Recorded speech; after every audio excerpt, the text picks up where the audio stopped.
Hello and welcome to the Afternoon Club. I'm Catherine from RSPB Northern Ireland and this is my daughter Beth. Hello. Today we're going to tell you about the birds that you can see and hear in springtime and what we can do to help. Birds are all around us, in our gardens, in the park. When we're out on a walk, even from a balcony or an open window, you'll be able to see and hear them.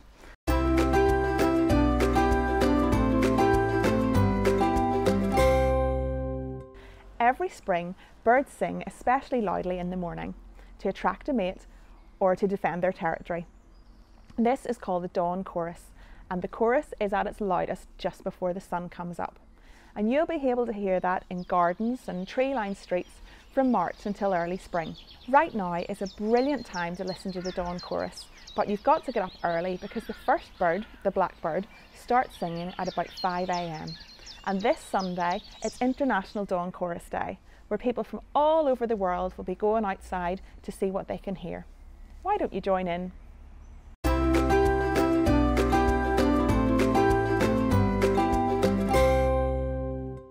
We have so many lovely garden birds, and Beth has a poster of the birds that can be found in Northern Ireland. But today we're going to tell you about the most recognisable birds that you might find in Northern Ireland: the robin, the blackbird and the blue tit.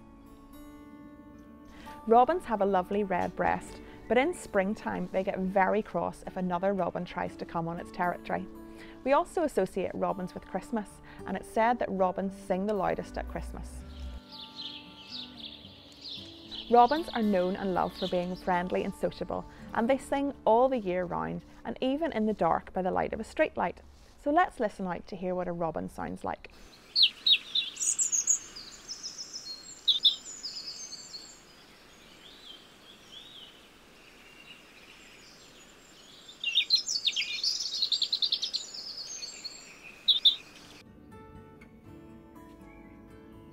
Blackbirds will often be hopping around on the ground looking for worms, and they've got amazing hearing, listening for the movement of worms underneath the soil. So he has a bright yellow beak and a yellow ring around his eye and lovely glossy black feathers. But what colour's a female blackbird? Well, a female blackbird is brown, believe it or not. So that's really interesting. A female blackbird is brown because it really helps her to hide or camouflage herself, so that when she has chicks in the nest, she doesn't really stand out. She just blends in with her surroundings.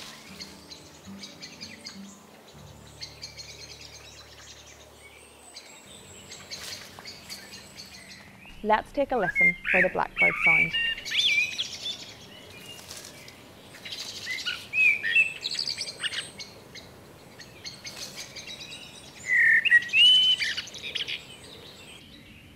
And the last bird is a blue tit, and you can see the blue tit here on the poster has a little blue bit on his head, sometimes called the blueberries, and they're lovely blue and yellow in colour, so they're probably one of the brightest birds that you'll find in your garden. Blue tits like to nest in a nest box, and the size of the front door of the nest box is around the size of a 10-pence piece, and they like to keep it nice and small so that no bigger birds can come and try and move into their house. Let's take a listen to their song.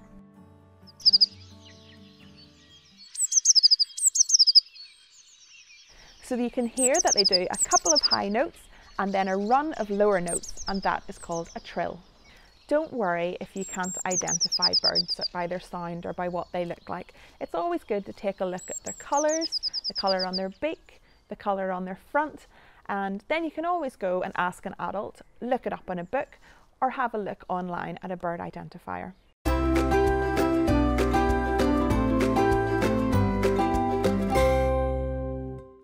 We have some feeders in the garden and we keep them topped up with some bird seed and some fat balls. But don't worry if you don't have any seed at home, you could maybe ask an adult to pick it up the next time they do some shopping. Or there's lots of things you might have in the kitchen that would be really useful for birds in springtime. You will need some string and a yogurt pot, a white fat like lard, or if you're not allergic or no one in your family is, you could use peanut butter. And you can add to that some bird seed, chopped up apple, grated cheese, porridge oats, or some dried fruit like currants, sultanas or raisins. It's really simple to do. What you need to do is thread some string through the yogurt pot and then in a separate bowl, gather together all your ingredients and mix them together.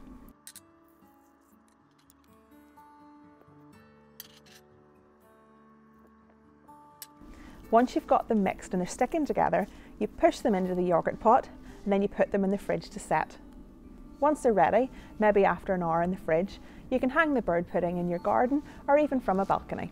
Another thing you can do to help the birds is to put some water out in a bowl in your garden and they can take a little drink or have a bath.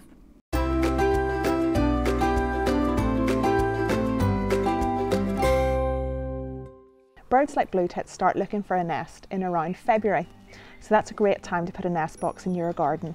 They like to have a clear flight path, so they like to be able to see their way into the nest. So if you put it on a wall or on a shed, those are great places to site a nest. So we have got blue tits nesting in our box this year, and what's really exciting is that we have got a secret camera, which means that we're able to see from a monitor in our kitchen all the comings and goings of the birds in there. It's the female blue tit that makes a nest all by herself, and it takes her around 2 weeks to go out and collect the moss and the feathers that she lines the nest box with to make a cosy bed.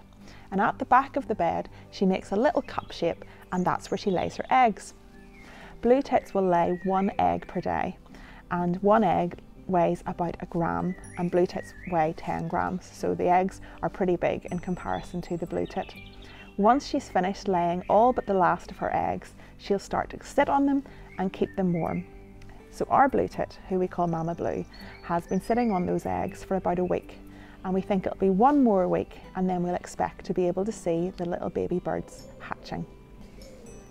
The male parent bird will sometimes come back and feed her some worms or some caterpillars, but she'll also leave her 7 eggs behind and go out and forage for food for herself. Once the babies are born, they grow really quickly and they're really hungry, and one blue tit family can eat as many as 10,000 caterpillars between the time the babies are born and they leave the nest. So any food that you're able to put out in your garden is really, really helpful for birds at this time of year.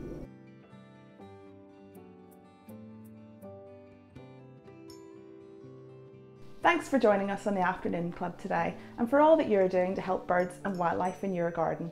If you'd like to find out more fun and interesting activities that you can do at your house, go on the RSPB website and search for Wild Challenge. Thanks for joining us. Bye! Bye!